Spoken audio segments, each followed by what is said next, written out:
Johnny Dollar. Henry Bascom, Johnny, at Four State Insurance Company. Well, hiya, Hank. It's been a long, long time. Yeah, I know. Johnny, are you free to come down here and look into something for us? Henry, as long as somebody pays my expense account, and of course a nice fat fee, I'll go anywhere. Johnny, for once, you're not going to be able to pad that freewheeling expense account of yours. Any bets? Why not? Because the investigation I want you to make is right here in New York City. Oh, well, there's always the fee to fall back on. How much? Usual percentage of the face value of the policy. Okay, only how big is the policy? Johnny, hold your hat. It's about 200... Well, I mean, it's what? just under... $200? Johnny. Listen, Hank, my cut on a policy as small as that wouldn't buy me a sandwich and a cup of coffee. No, listen. And I suppose you'll question every penny I put on the expense account. Look, you didn't... Why don't you just pay it off and save you and me and the company a lot of time, labor, and soap? What kind of a policy is it? Straight life. Huh? But listen, you didn't let me finish. The face value of this policy is a little under $200,000. 200... Oh? Yeah. Well? Hank, my buddy, my bosom pal, for an assignment like that, for the nice commission it's going to pay me, I'd walk to New York. Only maybe you better grab a plane or a train instead. Right. I'll be there.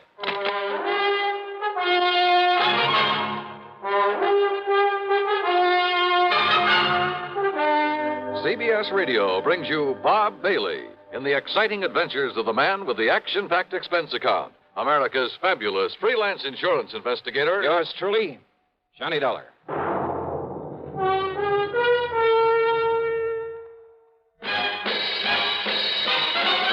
Are you smoking more now, but enjoying it less? Have a real cigarette, have a Camel. The best tobacco makes the very best smoke. Have a real cigarette, have a Camel. Are you looking for flavor and mildness? Have a real cigarette, have a Camel. The best tobacco makes the very best smoke. Have a real cigarette, a real cigarette, a real cigarette, have a Camel. If you're smoking more today, but enjoying it less, try Camels.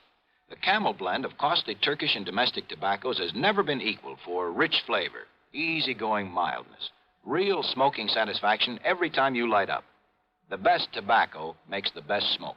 Have a real cigarette, a real cigarette, a real cigarette, have a Camel. And now, Act One of yours truly, Johnny Dollar.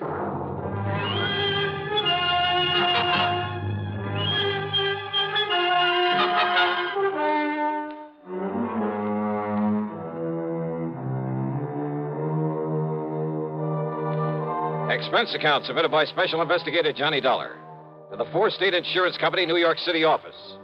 The following is an account of expenses incurred during my investigation of the Evaporated clue matter.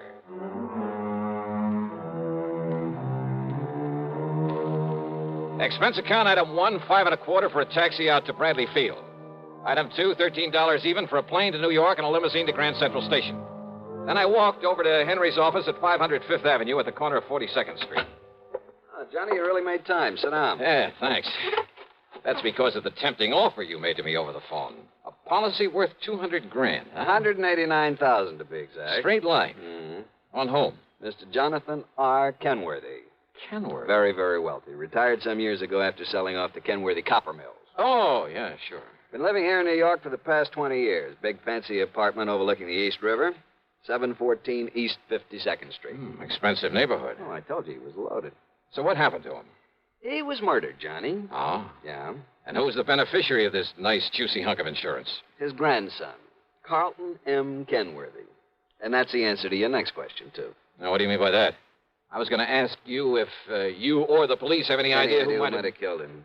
Yeah, that's right. And I told you, this young Carlton Kenworthy, his grandson, who is also the sole heir to all the rest of his estate. Oh, no, wait a minute. That's a pretty strong accusation, Hank. You have any proof? None whatsoever. Nor have the police. But I take it you figure that Carlton had the motive and the opportunity. And a perfect alibi. Oh? Yeah. Then what makes you think he did it? And the police, too? And the police, too. Well? Motive, Johnny. It's as simple as that. All right, keep talking.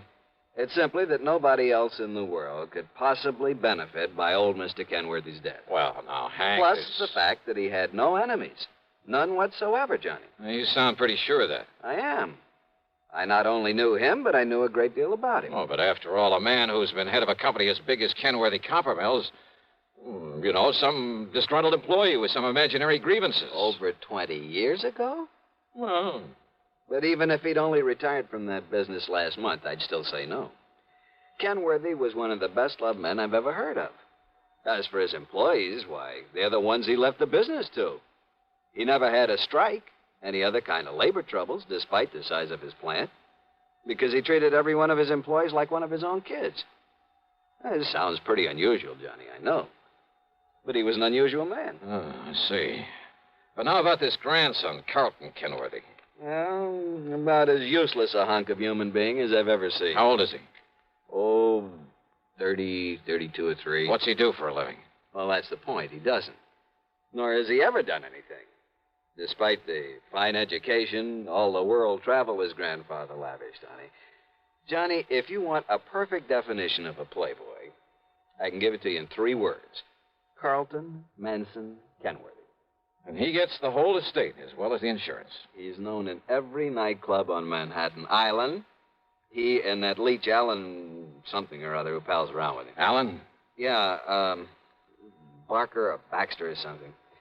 Theaters, nightclubs, expensive restaurants, all the racetracks when they're open, wherever they're open. And they toss money around like confetti. Where does Carlton get it? From his grandfather, who's always sponging off. What about this pal of his, this Allen, whatever his name is? Barker. That's his name, Alan Barker. Well? He sponges off Carlton. Oh, they're quite a pair, Johnny. Well, did the grandfather approve of this kind of stuff? I don't think he really knew what was going on. According to the old man's attorney, who was a friend of mine, he was led to believe that Carlton was investing in various business ventures. The point is, the boy needed money. And the surest way of getting it, plenty of it, was by having his grandfather dead. Yeah, well, you've built up quite a case, Hank, but it still isn't enough to hang him, not by a long shot. Have the police been able to pin anything on him? Not yet, apparently. I told you he has a perfect alibi. When did it happen? Last Tuesday. Who's handling the police investigation? Lieutenant Randolph Singer at the... Randy Singer? Great. Randy just happens to be one of the best homicide men in this fair city of yours. Well, he certainly hasn't Hey, impressed listen, me. if they've got him working on it, and if you have got a case against Carlton Kenworthy, Hank, I'll see you later. Where are you going, Johnny? Over to see Randy Singer.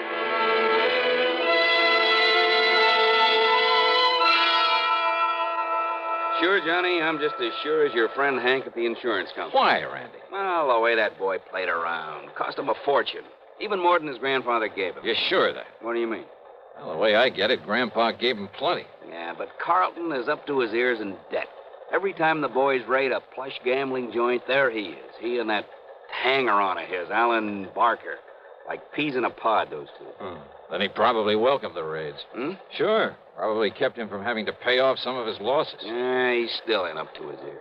And as long as he's the only one who could possibly benefit from Grandpappy's death, as long as we're sure that nobody else had any reason for killing him, and we are... How and when and where was he killed? Tuesday night in his apartment. He was struck on the back of the head with a heavy wrought iron poker from the fireplace. One good wallop, and he was done for. Hank says that Carlton has an alibi. Yeah, airtight. I checked it every way I can. From here, that is. And where's your case against him? But if you can break that alibi... But, Randy, if you've checked it I out... said from here. But if that company of yours will pay your expenses to Alaska... Alaska? That's right. Oh, look, with such flimsy evidence... Will you do it, Johnny? But now listen, Just Randy. to, let's say, to get me off the hook. But I'm still not convinced that... Johnny... Okay, Randy, sure.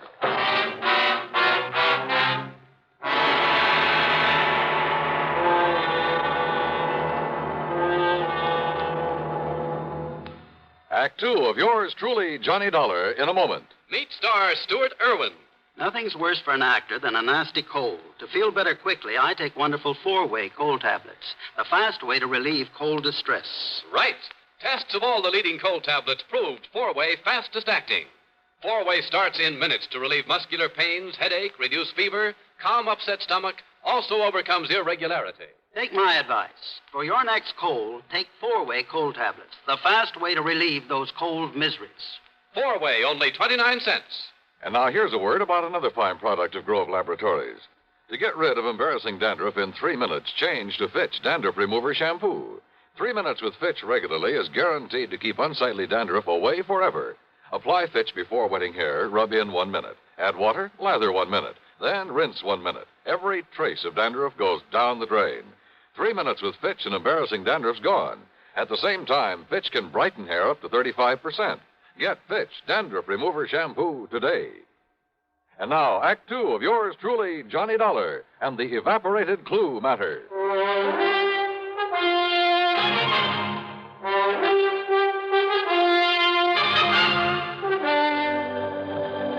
But why Alaska? Because that's where Carlton Kenworthy says he was when his grandpappy was murdered. Well, Randy, that ought to be easy enough to check out. So I did, Johnny. He made the airline reservation. He was aboard the plane. He got the Juneau on Monday afternoon. He got himself a room at the Baronoff Hotel. You checked that with the hotel? By telephone. Why was he up there? Who knows? But the hotel says he was. Well, what did he do with himself? Apparently took in some of the night spots and flew on back here on Thursday morning. Checked him all the way through. And his grandfather died on Tuesday. Oh, Parker. There's a report on that poker, Lieutenant. Oh, good. The prints were pretty badly smudged, but they managed to nail down a couple of them. Oh? Whose? Yeah, look at this, Johnny. Yes, sir. One print from the deceased And a couple made by Carlton Kenworthy. Yes, sir. And why not, Lieutenant? What? Kenworthy. After all, as I told you several times, I've often made up the fire for my grandfather there in his apartment. So is there any reason why my fingerprints shouldn't be on that poker that was used to kill him? He's got a point there, Randy. Well, listen. Of course I The have. fact remains... And didn't this officer say the prints of both myself and my grandfather were badly smudged? Yes. So, whoever did it wiped off his own prints and part of ours. Quite possible, Randy. The fact remains, The fact Kenworthy... remains that I was in Alaska when my grandfather was murdered. Why, Carlton? Just a little trip, a little fun, just... Who are you? Johnny Dollar, investigator for the insurance company. Well, Dollar, I certainly hope you can accomplish more than these stupid police have. Of Listen all the to me. stumbling, bumbling. Well, That's all, Parker. Yes, sir. well, Lieutenant, that silly look on your face. Because I think you killed him. Because you're the only one with any reason But I to. didn't, of course. How could I? Hey, tell me this, Carlton. I'll tell you anything I can, Mr. Dollar, if you'll get this incompetent flatfoot off my neck. Kenworthy... And, of course, help to solve the murder of my poor, sweet, kind old grandfather. Okay. Did you make that trip to Alaska alone? Yes, that's right. Okay, thanks. That's all? That's all. For now. Very well. And will you keep me advised, Lieutenant, if by some stroke of luck you should happen to make some progress for a change? Get out, Kenworthy. Gladly. Just be sure you stay around, that you don't leave town. Don't be silly, Lieutenant. Why should I? Johnny, so help me, if that guy... If I have to... Okay. Just give me one thing, Randy, an address. Huh? Yeah.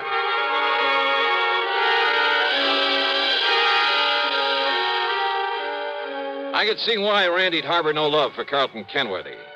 His attitude there at headquarters got under my skin, too. Expense account item 3, $1 even for a cab to Alan Barker's apartment. And I saw immediately why Randy had said they were like two peas in a pod, despite the fact Carlton was a good deal huskier. They were so much alike, I wondered if there was some blood relationship. Hardly, Mr. Dollar. We're simply good friends, that's all. Our tastes are alike in liquor and women. We like to do the same things, and... well, that's why we get along so well together, why we're known as the Inseparables. Alan, did you know that Carlton was going to Alaska? I certainly did. I drove him to his plane on Monday, and on Thursday I met his return flight and drove him back to his flat. Missed him like the very devil, incidentally. You keep a car here in the city? In the garage down in the basement. What did you do while he was away? Felt terribly at loose ends, but then I had my car washed and greased and took a long trip. Oh, when? I left Monday evening. Where'd you go? Oh, I drove several hundred miles. Took little side roads and byways that probably aren't even on the map. Think perhaps you could retrace your route? Good heavens, no. Oh, I did end up somewhere near Albany before starting back Wednesday morning. Uh-huh. Did you stay in Albany? My memory's a bit vague, Mr. Dollar, but I'm quite sure I didn't. Well, where did you stay over? Well, this may sound fantastic to you. Where? But I haven't the least idea. I took a couple of bottles with me. And they, coupled with the fact I was in completely unfamiliar country and that at night one little roadside motel looked as good as any other, well, I just don't know. You know, you make things sound pretty bad for yourself, Alan. I beg your pardon? Considering the way you've been sponging off Carlton Kenworthy, Well, offhand, I'd say you had as much reason to want his grandfather out of the way as he did. I beg your And without a pardon. very good explanation of your whereabouts at the time of the murder. Now, look here, Dollar. But you know something? I don't think you have enough guts to have made those lily white hands of yours wield that poker. Horrid thought. And yet, on the other hand... Well, yes, Dollar? As an accessory. Accessory? That's right. I'll see you later, Alan. Now, look here. Just don't leave town.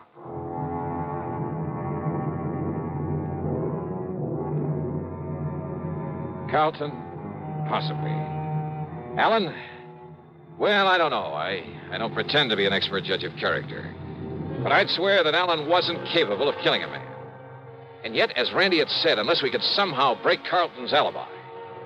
And then I got an idea. It would take time. It would be expensive. But with $189,000 of insurance involved, yeah, I decided to take a flyer. Stick my neck out all the way. We'll return to yours truly, Johnny Dollar, in exactly 1 minute. Constipation is something people don't talk about much, but it can be a problem for anyone, even doctors. And when constipation occurs, it's interesting to see just what doctors consider important about a laxative they might use or recommend. Well, a majority of the doctors we heard from had this to say. A laxative should be effective, gentle, as close to natural acting as possible, and a medicine that can be used with complete confidence.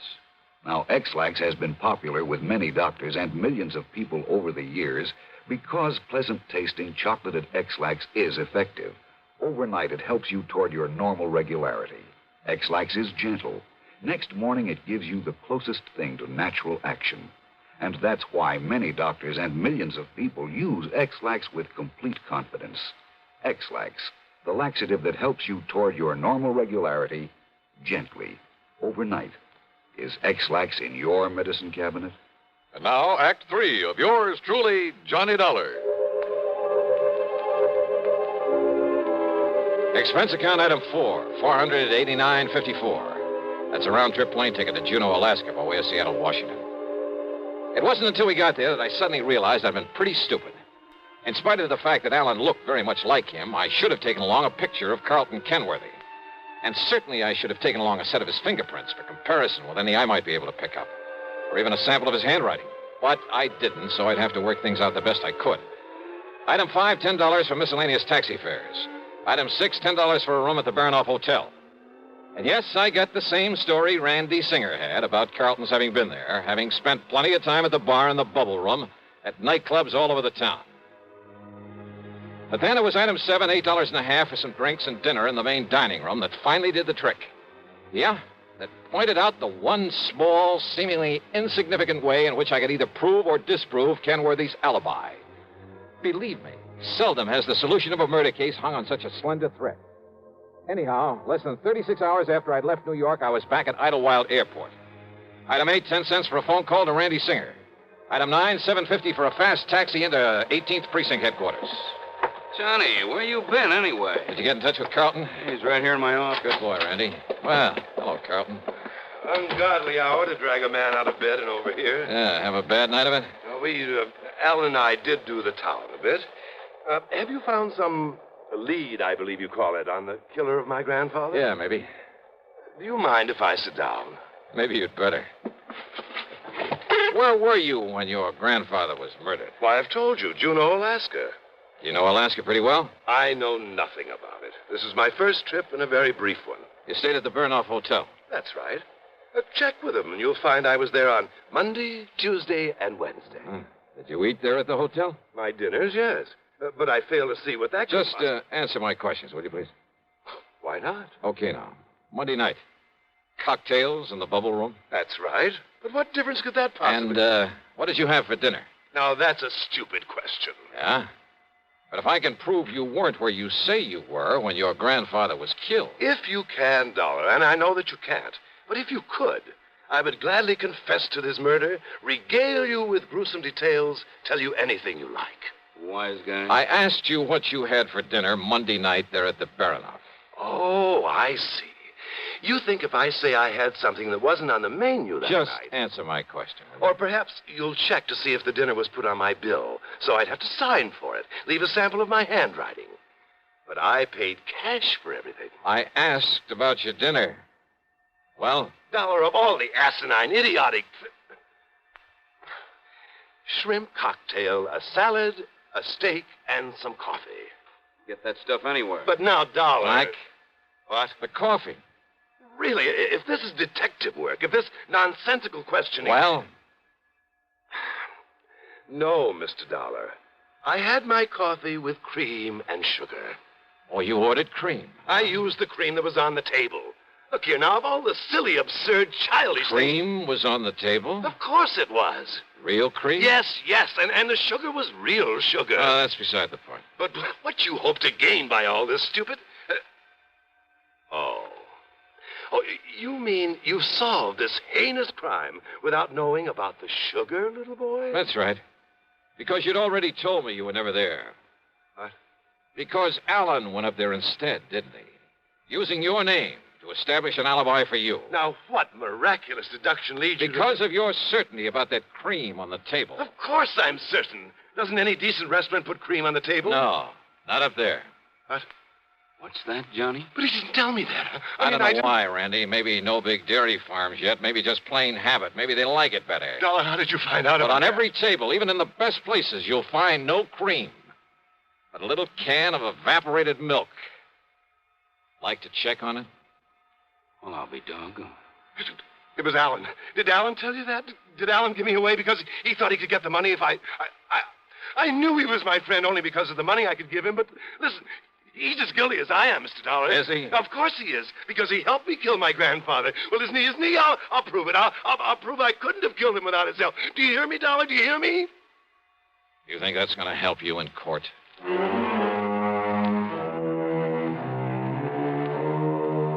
Believe me, if I were to put down all I think about the Allen Barkers and Carlton Kenworthys and all the rest of that rotten... why bother? What's the use? Expense account total, including incidentals, the trip back to Hartford, $574 even. Yours truly, Johnny Dollar.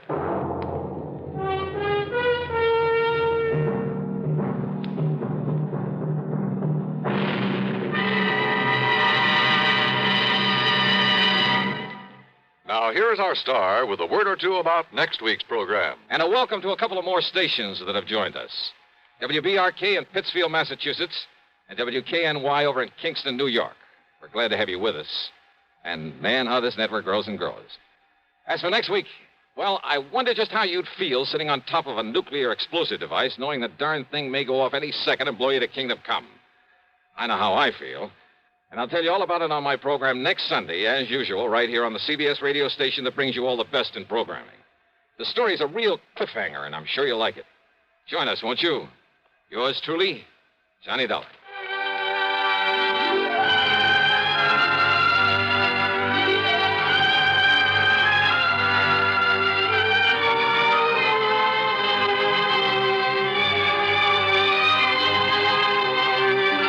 Yours truly, Johnny Dollar, starring Bob Bailey, originates in Hollywood and is written, produced, and directed by Jack Johnstone. Heard in our cast were Harry Bartell, Herb Vigran, Carlton G. Young, Herb Ellis, and Jack Edwards. Be sure to join us next week, same time and station, for another exciting story of yours truly, Johnny Dollar.